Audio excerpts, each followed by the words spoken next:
CRPF BSF लोगों को थोड़ा सा बताना चाहता हूं। देखिए, मैं जब 14 साल का था, स्कूल में था, सुबह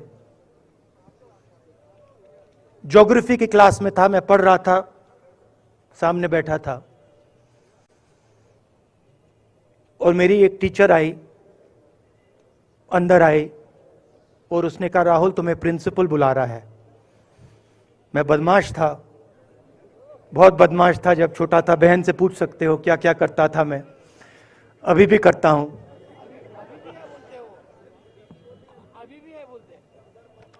मैंने सोचा प्रिंसिपल बुला रहा है, मैंने कुछ गलती की होगी, अब मार पिटेगी। वहां पे केनिंग होती थी, मैंने सोचा था अब केनिंग होगी मेरी। मगर जब मैं चल रहा था, जिस टीचर ने मुझे बुलाया, उसको देखकर मुझे कुछ अजीब सा लगा। और जब मैं प्रिंसिपल के ऑफिस पहुंचा तो प्रिंसिपल ने कहा, राहुल तुम्हारे घर से फोन कॉल है।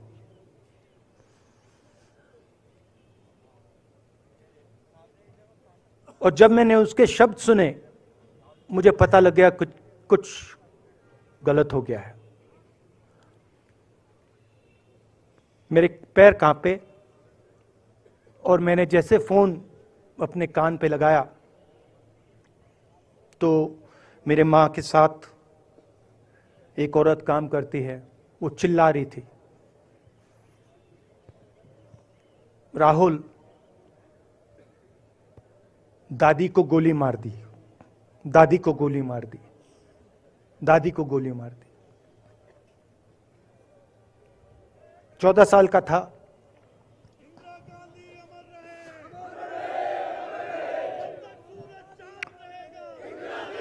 देखिए, ये जो मैं कह रहा हूं, ये जो मैं अभी कह रहा हूं, ये बात प्रधानमंत्री को नहीं समझ आएगी, ये बात अमित शाह जी को नहीं समझ आएगी, ये बात डोवल जी को भी नहीं समझ आएगी, मगर ये बात कश्मीर के लोगों को समझ आएगी, ये बात सीआरपीएफ के लोगों को समझ आएगी, ये बात आर्मी के लोगों को समझ आएगी, उनके परिवारों को समझ आएगी। तो उन्होंने मुझे कहा, नाम ओंगमू है उसका, उसने कहा दादी को गोली लग गई, दादी को गोली लग गई। और फिर मुझे गाड़ी में वापस ले गए, प्रियंका को मैंने स्कूल से उठाया, मैं वापस गए।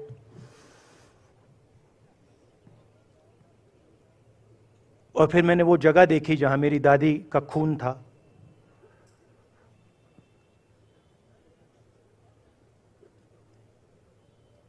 पापा आए, मां आई, मां बिल्कुल हिल गई थी, बोल नहीं पा रही थी।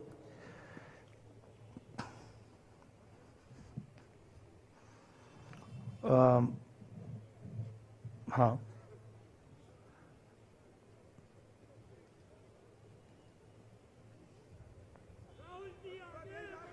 फिर क्या हुआ, तो जो हम लोग हैं जिन्होंने हिंसा देखी है,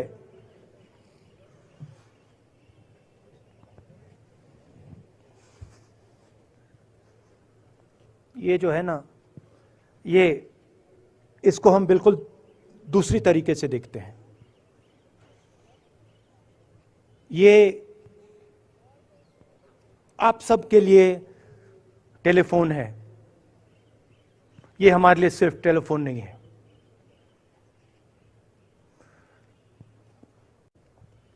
उसके बाद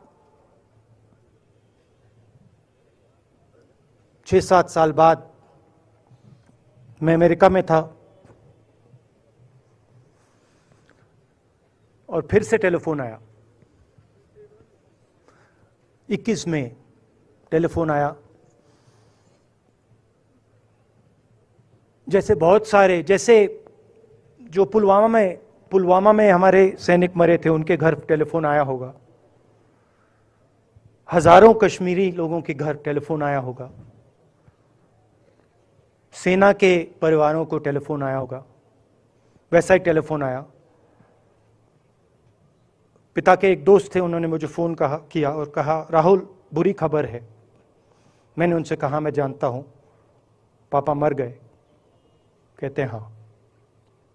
मैंने कहा धन्यवाद, फोन रख दिया। तो मेरा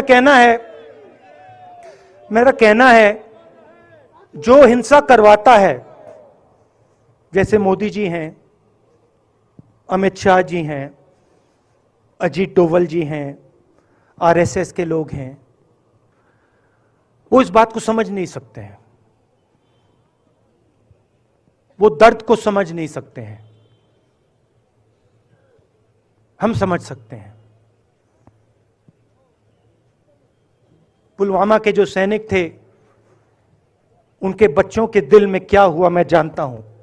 मेरे दिल में वही हुआ है जो यहां पे कश्मीर में लोग मरते हैं, उनके दिल में क्या होता है।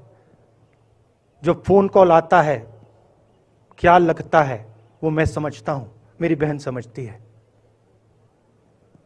तो कल किसी जर्नलिस्ट ने मुझसे पूछा, यात्रा का क्या लक्ष्य है।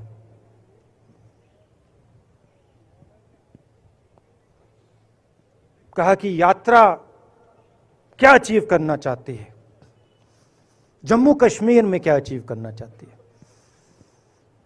मेरे उस समय दिमाग में आया, मगर मैंने कहा नहीं बोलता हूं, कल भाषण में बोलूंगा। यात्रा का लक्ष्य है कि ये जो फोन कॉल हैं, चाहे ये आर्मी के हों, चाहे सीआरपीएफ के हों, चाहे ये कश्मीर के लोगों के हो, ये फोन कॉल बंद हो जाए।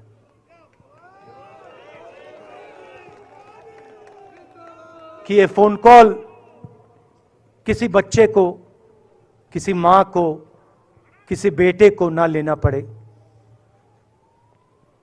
मेरा लक्ष्य ये जो फोन कॉल हैं, इनको बंद करने का है। अब देखिए, बीजेपी आरएसएस के लोग आक्रमण किस चीज पे कर रहे हैं। मुझे गाली देते हैं,